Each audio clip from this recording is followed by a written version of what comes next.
미래를 보인다 2부의 문을 활짝 열었습니다. 이번 시간에는 일본 취업에 대해서 알아볼 텐데요. 먼저 신세미 캐스터가 오늘의 취업 정보부터 전해드립니다.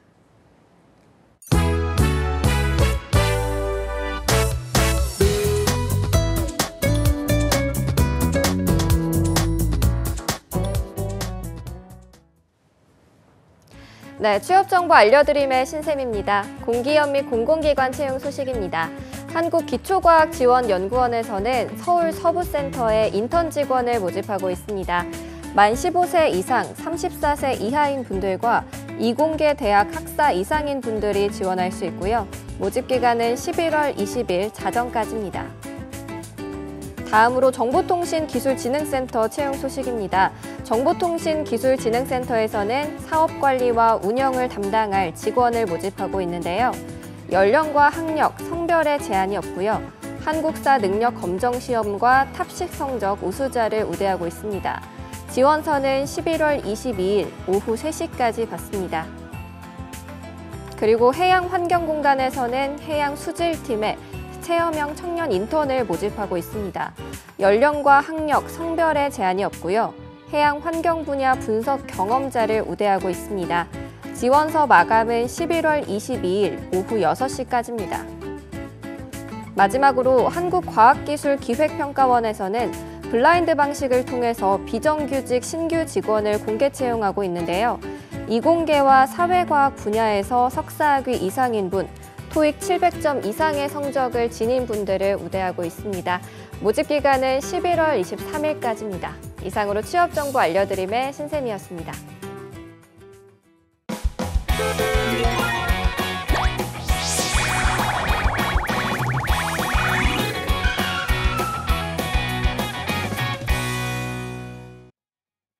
네, 해외 취업 어디까지 가봤니? 이번 시간에는요. 마이나비 코리아의 김보경 대표님과 함께합니다. 어서 오세요. 안녕하세요.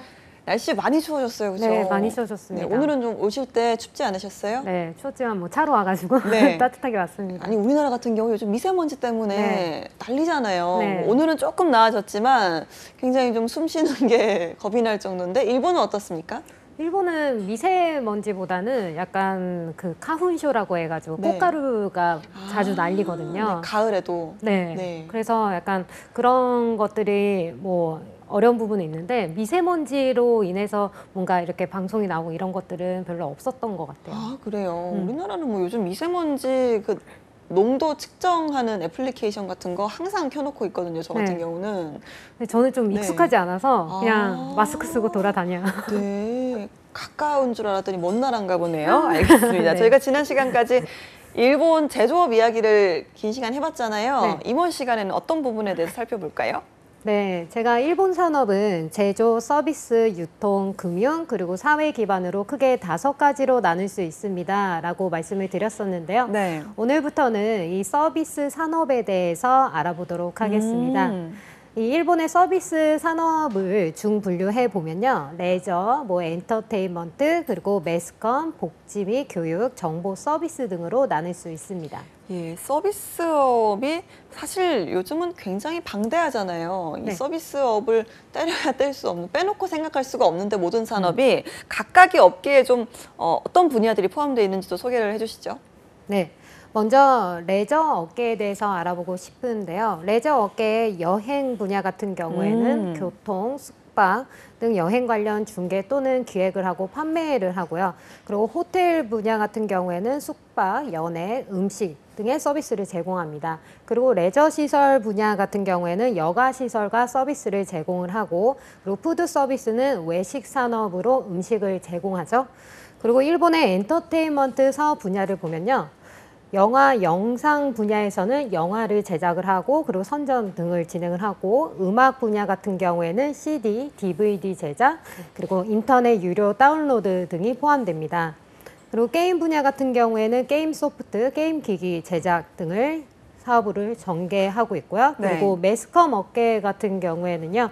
신문 분야는 뭐 지면 및 인터넷 뉴스 정보, 그리고 배포 및 광고, 판매 등을 하고 있고, 그리고 TV 같은 경우에는 공영방송, 민간방송, CM 광고 판매 등이 포함이 되고, 라디오 방송은 뭐 AM, 그리고 FM 단파방송, 민간방송, 광고 판매 등을 하고 있고, 그리고 광고 분야 같은 경우에는 고객의 프로모션 등을 제안을 하고요. 출판 같은 경우에는 서적 판매와 잡지 광고 이런 것들을 판매를 하고, 인쇄 분야는 서적 등의 출판물을, 그리고 포스터 등의 판촉물까지 다양한 제작물을 인쇄 판매합니다.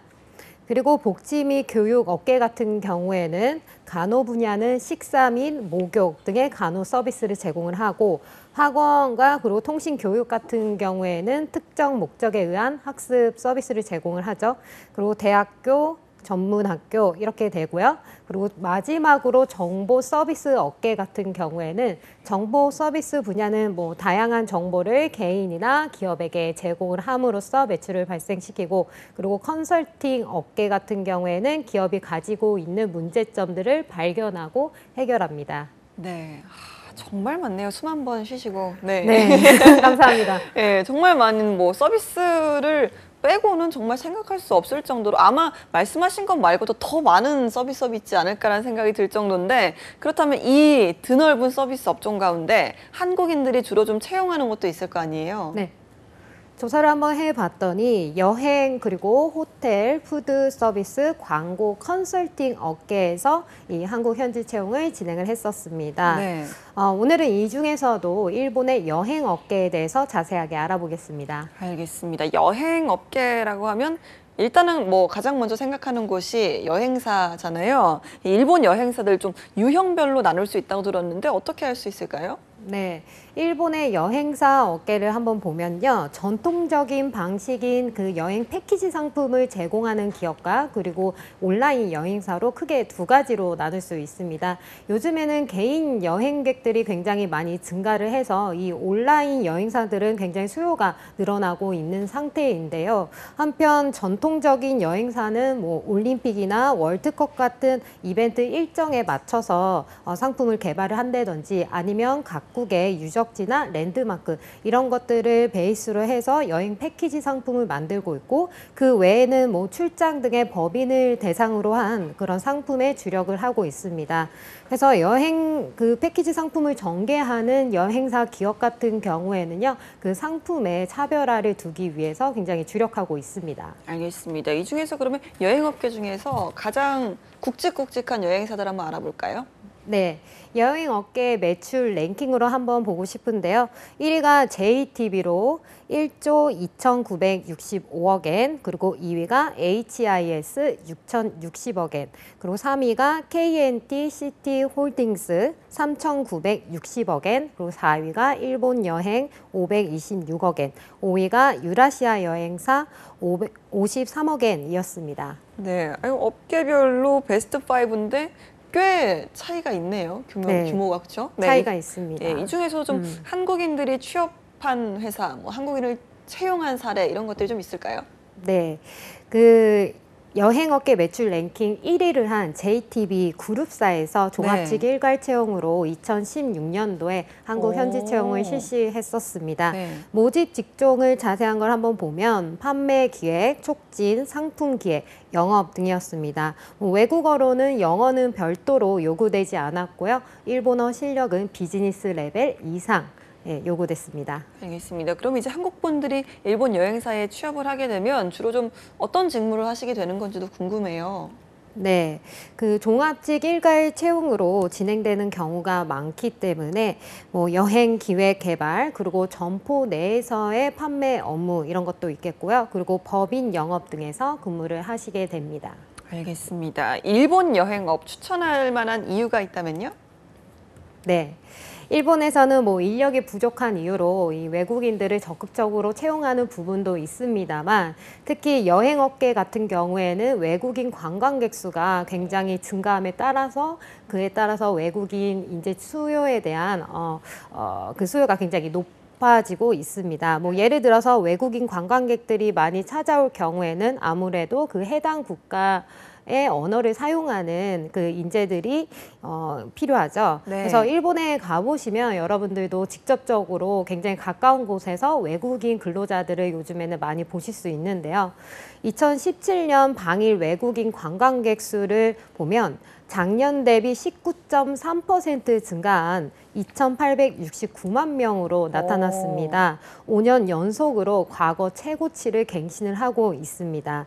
특히 한국과 중국 등 아시아권에서 오신 여행자가 증가한 게 큰 요인입니다. 그래서 우리나라뿐만 아니고 외국인 여행객 수가 증가할수록 일본 그 여행 업계에서는 외국어에 능통한 한국인 인재에 대한 수요가 굉장히 높아지게 되는 것이죠. 네. 그리고 일본 정부는 동경 올림픽이 열리는 2020년도에는 이 외국인 관광객 수를 4천만 명으로 끌어올리겠다라는 목표를 내세웠습니다. 네. 때문에 일본 여행 업계에서 한국인 인재 채용에 대한 그 수요는 계속해서 높아질 것이라고 예상하고 있습니다. 그러니까요. 아무래도 이제 여행 시장이 넓어질수록 이 필요한 외국인 근로자들이 많아질 것 같다라는 생각이 드는데요. 특히나 또 한국에선 여행을 많이 가시기 때문에 네. 이런 분야에 있어 수요가 증가하지 않을까라는 생각이 듭니다. 자, 그렇다면 일본 여행업계에서는 이 한국인 근로자를 채용할 때 어떤 부분을 중점적으로 보는지, 어떤 부분을 선호하는지도 좀 설명을 해주시죠. 네. 가장 기본이 되는 인재상을 꼽으라면 두 가지 정도 꼽을 수 있을 것 같습니다. 첫 번째로는 서비스 마인드입니다. 네. 아무래도 여행은 서비스 업계이기 때문에 이 서비스 마인드를 가지고 있는 것은 굉장히 필수 사항인 것 같은데요. 그리고 특히나 일본의 서비스 마인드는 세계 최고의 수준이라고 말할 정도로 서비스가 굉장히 잘 되어 있기 때문에 이런 서비스 마인드를 생각할 필요가 있겠습니다. 그리고 두 번째로는 글로벌 마인드입니다. 국외 고객 유치, 일본 고객의 해외여행 안내 등의 확대와 함께 언어는 물론이고 그리고 고객이 필요로 하는 그런 사항들을 정확하게 파악하고 제공할 수 있는 그런 시야가 넓은 글로벌적인 마인드 또한 필요하겠습니다. 예, 서비스 마인드 이야기가 좀 나왔으니까 하는 말이지만 저희가 우리가 일본 여행을 갔을 때 네. 이제 우리를 어떻게 환영해주는 일본 분들을 보면 이렇게까지? 라는 생각이 들 정도로 굉장히 극진히 서비스를 하시잖아요. 맞아요. 근데 우리나라 분들과 좀 비교를 했을 때는 분명히 차이가 있거든요. 맞습니다. 네, 우리나라 같은 경우에는 약간 빨리빨리 신속하게 서비스를 제공하는 것이 약간 만족도를 그쵸. 얻는 하나의 방법인 예. 것 같아요. 네, 일본 가시면 이런 좀 스피드감은 좀 떨어지는 부분이 있습니다. 하지만 일본 서비스업에서 중요하게 생각하는 단어가 있는데요. 그게 바로 오모테 나시라는 표현입니다. 네. 한국어로 이제 직역을 해보면 환대, 대접이라고 이렇게 번역을 할 수 있을 것 같은데요. 어떤 고객이든 동일하게 대하는 것이 아니고 그 각 개개인의 당사자에게 만족할 수 있는 그런 서비스를 제공할 수 있도록 항상 생각하고 그리고 행동하는 것이 오모테 나시라고 하고요. 네. 최상급의 배려입니다. 고객 한 분 한 분을 최상으로 배려해서 만족할 수 있는 대접을 하는 것, 그리고 그 고객이 없더라도 배려하는 서비스를 항상 제공해야 하는 것이죠.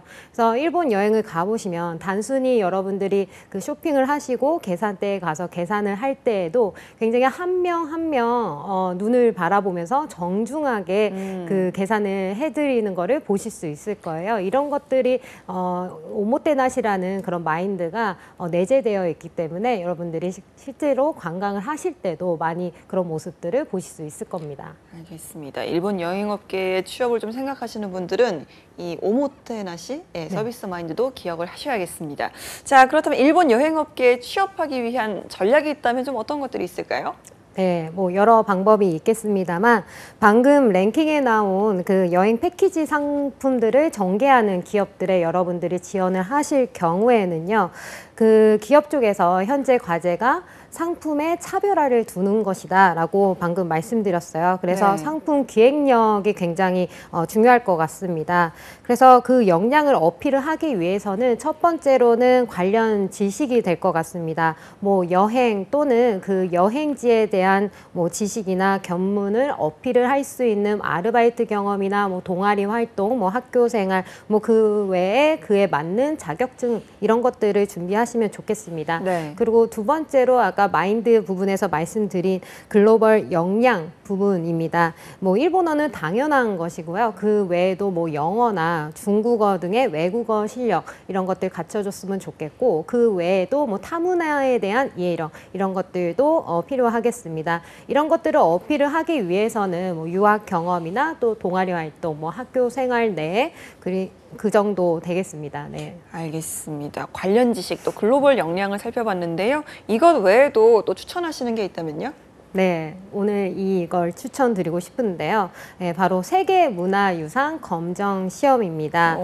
방금 말씀드린 그 여행사 업계 랭킹 1위에서 4위를 차지한 JTB 그룹 그리고 HIS, KNT 시티 홀딩스 소속인 킹키 일본 투어리스트 그룹 그리고 일본 여행 기업들이 사내 장려 자격증으로 이 검정 시험을 활용하고 있습니다. 네. 뭐 그 외에도 한큐 교통사, ANA 세일즈 그리고 유센 트래블, 동해 동경증권, 토보탑 투어즈 등의 여행사뿐만 아니라 증권가 그리고 항공사들 쪽에서도 이 자격증을 취득하는 것을 장려하고 있습니다. 네, 저희가 이 일본 해외 취업 얘기를 하면서 그 언어, 외국어 자격증 말고 처음 듣는 자격증 같거든요. 일본에서도 취업을 할 때 이런 자격증 같은 것들이 가산점으로 채점이 되나요?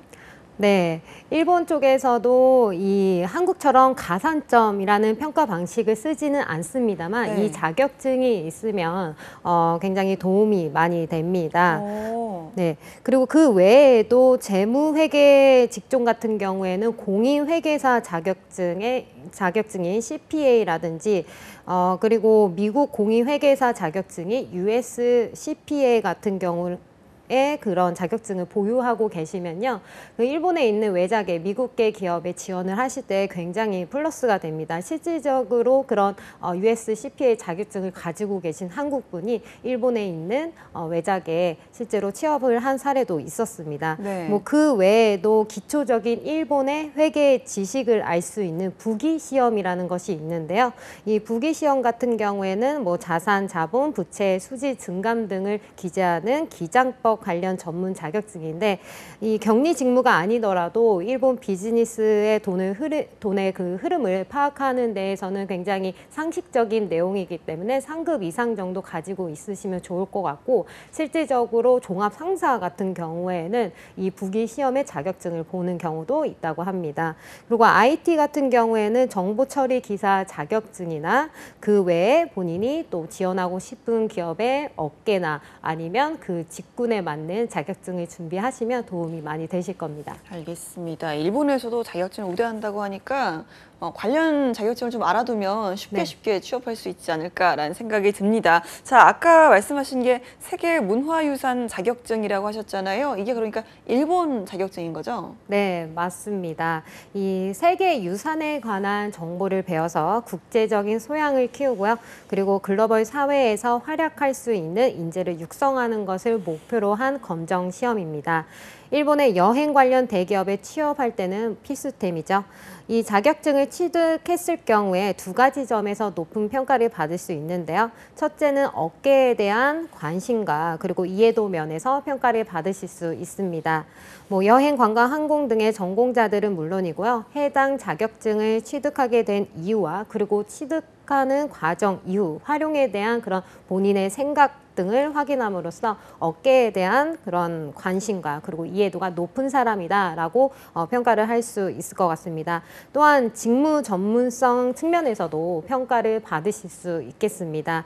특정 직무의 경우에는 해당 지식이 필요한 경우는 보다 높은 퍼포먼스를 발휘할 수 있겠죠. 뭐 예를 들어 상품 기획을 하는 경우에도 그 세계 유산의 배경과 보다 깊이 있는 그런 역사를 상품에 녹여내릴 수 있기 때문에 뭐 차별성 있는 여행 상품을 아무래도 기획하는데 그런 전문성을 토대를 만드는데 굉장히 도움이 될 것이기 때문에 기업 쪽에서도 실질적으로 평가가 굉장히 높습니다. 알겠습니다. 그런데 이 자격증을 국내에서도 시험을 볼 수 있다라고 들었거든요. 이 부분도 소개를 좀 해주시죠. 네, 국내에서 내년이죠. 내년 처음 시행이 되는데요. 네.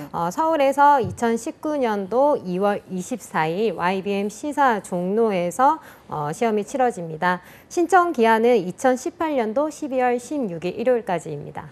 알겠습니다. 자격증 이야기라니까 금요일 코너가 좀 생각이 나는 것 같은데요. 자, 세계유산 검정 시험 어떻게 준비를 하면 될까요?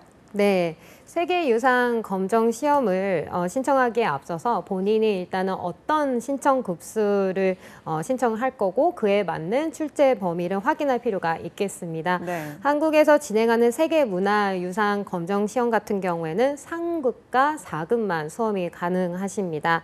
뭐 각각 시험 범위와 난이도에 대해서는 차이점이 있는데요. 출제 범위에 대해서는 상급은 세계문화유산, 기초지식, 일본의 세계문화유산, 인류의 탄생과 고대 문명, 아시아 세계의 형성과 종교, 유럽 증세학, 그리고 르네상스, 세계의 자연유산 등 총 9개 파트로 구성이 되어 있습니다. 4급은 세계문화유산 기초지식, 그리고 일본의 세계문화유산, 세계의 세계문화유산 3가지 범위 내에서 출제가 됩니다. 알겠습니다. 오늘은 일본 여행업계와 또 세계문화유산 검정시험 자격증까지 이야기를 좀 해봤는데요. 자, 이번에는 김보경 대표님과 함께하는 코너 속의 코너죠. 일본 생활의 꿀팁. 오늘은 어떤 내용 준비하셨나요? 네. 일본에서는 뭐 가까운 곳이나 먼 곳 할 것 없이 여행을 굉장히 많이 다니고 그리고 출장도 굉장히 빈번합니다. 그래서 이제 일본에서는 항상 그런 출장이 있을 경우에는 회사 동료들에게 그 선물을 증정을 하는데요. 네. 물론 뭐 가족들이나 친구들한테도 선물을 주는데 이런 선물 문화가 생활 여기저기에 굉장히 안착이 되어 있고 일반화되어 있어서 오늘은 그 선물 문화를 얘기하는 오미야게 문화에 대해서 알아보도록 하겠습니다. 네, 오미야게 저도 참 많이 들어본 말인데요. 이게 어떤 뜻이에요? 네. 오미야게는 여행지 등에서 판매하는 그 지역의 물품이라는 정의를 갖고 있습니다. 그 오미야게 한자를 보시면 흙, 톳에 나을 산을 써서 그 네. 지역의 특산물을 뜻하기도 합니다. 알겠습니다. 오미야게, 그럼 이제 그 지방의 특산품을 사다 주는 거잖아요. 네. 주로 좀 어떤 것들을 사오나요? 오미야게로? 오미야게로는 뭐 동경의 오미야게 같은 경우에는 도쿄 바나나. 예. 들어본 빵 적 같은 있으시죠? 거 말씀하시죠? 네, 바나나 모양의 그 안에 그 바나나 크림이 들어가 있는 빵이고요. 그리고 교토에서는 그라차라는 녹차 쿠키가 굉장히 유명합니다. 네. 그리고 후쿠오카에서는 히요코 만주라고 해서 병아리 빵 이런 느낌이고요. 그리고 오키나와에서는 오키나와의 명물이죠. 자세 고구마를 활용한 타르트가 유행이고요. 그리고 식품 위에도 그 지역의 오미야게로 또 유명한 것이 키티입니다. 각 지역에 가보시면 그 키티를 그 지역에서 한정된 그 네. 디자인으로 만들어진 상품들을 사실 수도 있고요. 예, 이야기를 네. 들어보니까 그 한국의 별다방에 그 각 도시의 이름이 적혀져 있는 텀블러 같은 게 좀 생각이 나기도 하는 것 같은데요. 네, 맞아요. 저희도 또 제주도를 가면 또 그런 오메기 떡이라든지 뭐 감귤이라든지 이런 것들을 사와서 선물을 하기도 하는데 김보경 대표님 같은 경우는 워낙 출장을 많이 다니시잖아요. 오미야게로 주로 어떤 것들을 선물하시나요? 네, 저는 이제 일본에서 오미야게를 사오면 또 그 한국 분들이 좋아하시는 것들을 이제 사드리려고 많이 노력을 하나 처음에는 네. 좀 그런 한국 문화를 잘 몰랐어가지고 일본처럼 동경에 있는 그런 바나나나 도쿄 바나나나 네. 아니면은 시로이 코이비또 뭐 쿠키 그리고 로이스 초콜릿 이런 것들을 사와가지고 한국 분들에게 선물을 많이 줬었는데요. 근데 또 계속 주다 보니까 과자보다는 약간 클렌징이나 아니면은 뭐 영양제 같은 거 이런 것들이 더 선호하시는 것 같아서 가능한 한국 분들에게 뭐 반복해서 선물을 줄 때는 뭐 처음에는 과자 드리고 그 다음에는 이런 좀 더 이렇게 건강식이나 아니면 좀 더 이렇게 도움이 생활에서 도움이 될 만한 그런 상품들을 사서 드립니다. 알겠습니다. 이제 반대로 또 우리나라에 오셨다가 일본으로 돌아가실 때도 네. 오미야게를 준비를 하시나요? 네, 그때는 이제 또 반드시 또 준비를 해야 되고 네. 일본식으로 준비를 하셔야 되는데요. 네. 이거를 저희가 또 취업 준비하시는 분들 아니면은 그 면접을 보러 일본에 갈 수도 있잖아요. 네. 그리고 내정식을 위해서 일본에 가실 때 반드시 선물을 작은 거라도 가져가라 이렇게 말씀을 드리는데 그때 네. 추천드리는 게 바로 김입니다. 아, 네, 예. 그것도 낱개 김으로 사셔서 이렇게 한 개씩 아, 나눠 가질 수 있도록 네. 낱개 김으로 작은 걸로 사시면 오. 좋을 것 같고 일본인들은 이 김들을 밥이랑 먹지 않고 약간 디저트 과자 같이 네, 네. 그냥 김만 이렇게 네, 집어먹는 네. 거를 굉장히 좋아하거든요. 그래도 맛있죠. 네, 그래서 그런 김이나 아니면은 여성분들은 그런 팩 이런 거 굉장히 인기가 많으니까요. 그런 거 좀 참고하시면 좋겠습니다. 알겠습니다. 오늘 또 오미야기의 문화까지 김보경 대표님께 들어봤습니다. 오늘 말씀 고맙습니다. 감사합니다. 네, 취업이 보인다. 오늘 준비한 내용은 여기까지입니다. 저희는 내일 오전 11시에 다시 찾아뵙도록 하겠습니다. 여러분 고맙습니다.